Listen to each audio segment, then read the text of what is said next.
Good day, everybody. This is the IJ Warren Show, where I review everyday IT products and give them a cybersecurity rating. I review everything that your IT product may touch. So today, I will be reviewing the MAZDA, the 2020 MAZDA infotainment system, specifically the one that you see in the Mazda infotainment system for the Mazda 3 hatchback. So how I acquired the Mazda 3 is I was looking for a new car. My lease was expired. I didn't want to get into another lease, but Mazda offered a program reward for buying another Mazda, going from Mazda, even though it was from a lease. I was able to acquire by purchasing a new Mazda 3 hatchback. And so I thought, hey, I own a Mazda CX-5 beforehand. It was a little big for me, so I figured may as well go to the hatchback, and I absolutely love the car. However, it does not come without its problems.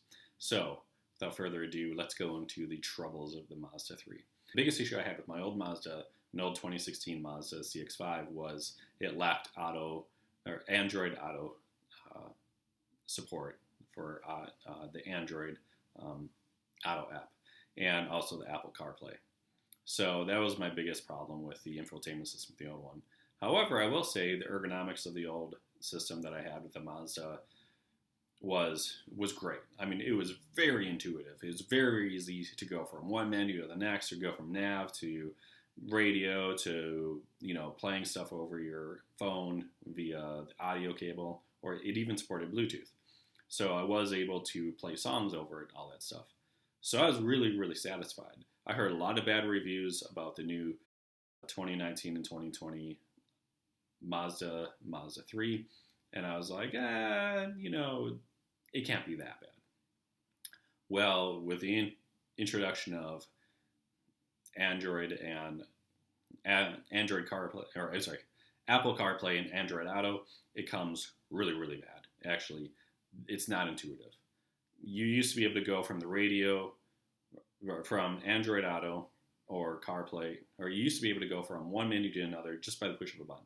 You can't do that anymore with the new Mazda 3. It just doesn't happen. If you want to go to the radio or the favorites, it just keeps you in Android Auto or Apple CarPlay. You actually have to go to a menu, hit exit, and you have to exit out of it in order to go to the next thing. The one button touch assist that you used to have just doesn't exist anymore. So that's my biggest trouble. The top benefits is we have Android Auto and you have Apple CarPlay, which is awesome. So you can just open up an app, open up audiobooks, open up Spotify, open up Waze, which are the three top apps that I use, and I know a lot of consumers use as well. So again, those are the top benefits.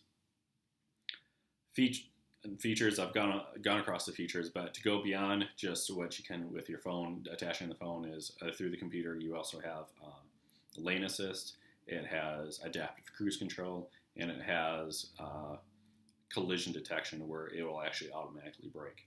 So those are the features that you have in this car. Would I purchase the Mazda 3 infotainment system and all that great stuff? I have. And overall, I have used it. Am I overall satisfied with it?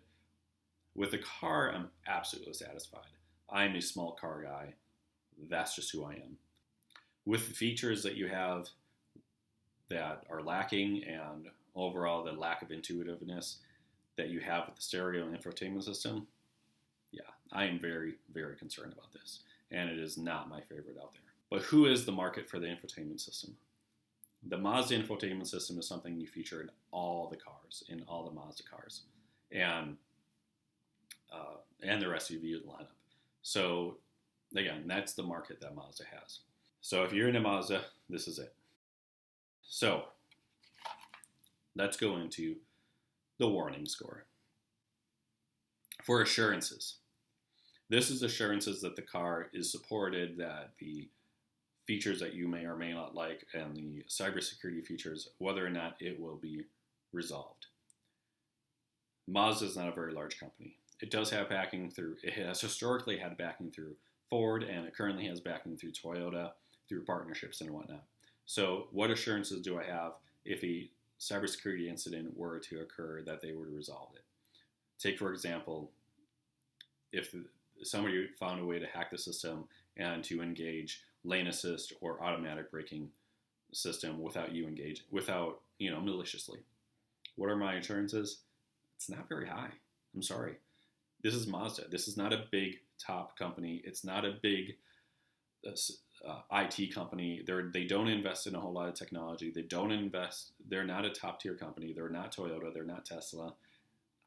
I can't give them over a 5. In fact, given the way they support their products, specifically with their radio and infotainment system, I really have to give it a very low score. I have to give it a 2.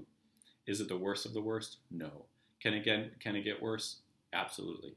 But assurances of their recovery? A 2. Origin. There's really nothing concerning Origin. Origin, I look for foreign influence, why the product exists, government influence, nation state, all that stuff. There's really nothing concerning here. It's it's a Japanese car made in Asia and sold in America. I really don't have any major concerns in this. I give it an 8 out of 10. Version control. So Mazda does not push new versions of the software automatically like you see in Tesla and other newer cars. If they find a security vulnerability and they decide to set an update and they decide to update their cars, it only exists in the newer cars. It doesn't exist in your car. Even though there's the Mazda app that I downloaded and it's connected to my VIN in some way, shape, or form, I can't get updates. Even though it has Bluetooth, but it doesn't support updates. And you have to manually take it to the dealer or find some kit online and update it yourself. And it's going to cost money. So for version control, it is the worst in the business. It can't get any worse. If there's a hack, you have to pay for a new version. That's the way it is. It's a 1 out of 10. It can't get worse. Culture. Does Mazda have a culture of fixing cybersecurity incidents? Does it have a historic culture? Again, I've never heard of a hack occurring on Mazda, so I guess it gets kudos to that. But I've also never heard of them fixing it. I've never heard of them even talk about the security aspects of the Mazda infotainment system. So again, I can't give it kudos for that. Can it get worse?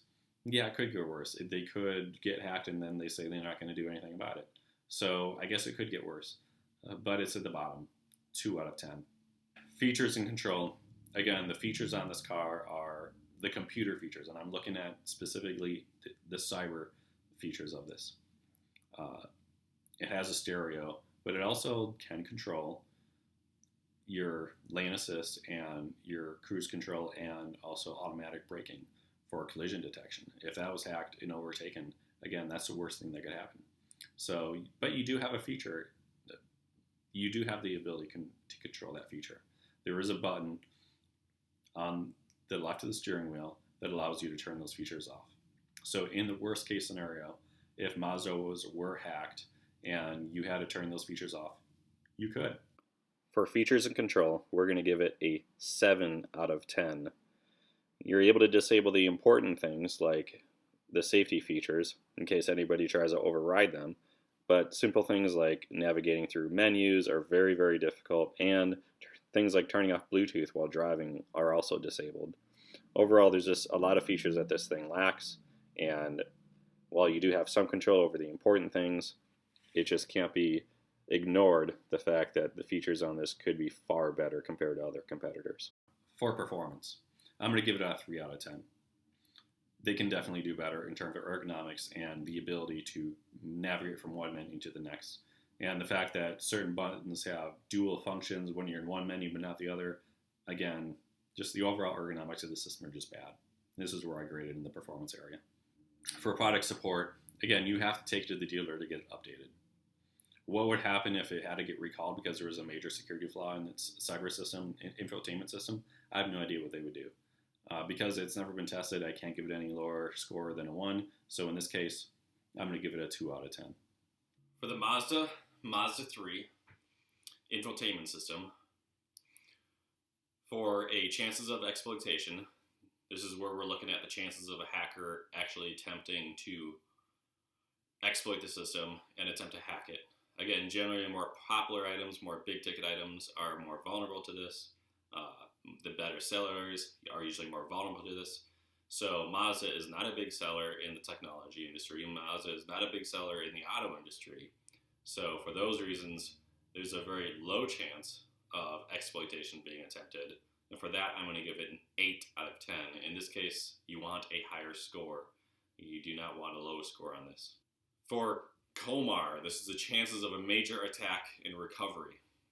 Okay, so let's look at the doomsday scenario for Mazda. What's the worst thing that could happen for Mazda when it comes to the infotainment system and the electronics on the car?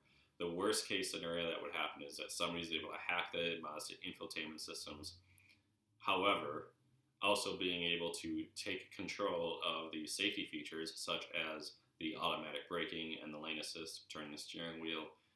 The chances of that is actually very low because I do know that there are two different systems and you can't just hack the infotainment system and get into that system. And also there's a button on the left where you can just push it and it disables all those features. And I'd imagine even if a hacker were in the ear system, it would disable their command and control that they have over your car. So I don't believe that this is very likely, and even if it could happen, it would only happen to a couple cars before Mazda caught on, if that were the case. So again, the chances of the doomsday scenario in this situation is very, very mild compared to other situations like an autonomous driving car. And the other thing I look at is, okay, what are the chances of recovery from that? The chances are very high. I don't see Mazda going out of business because of a major security vulnerability that takes advantage of their systems. So for this case, I'm also going to give this an 8 out of 10. This gives it a total warning score of 48 out of 100. Not great, but not as bad as spyware. The bottom line is it's 2020. You make infotainment systems, you should be able to upgrade the infotainment systems over the air, whether it's through mobile data or through Wi-Fi or through Bluetooth and having an app on the phone. It's 2020. This should be happening in all major auto manufacturers by now, and the fact that it isn't happening is going to dock you major cybersecurity points in the eyes of experts. Thank you for watching. This is the IJ Warren channel. Don't forget to like and subscribe, and have a great day.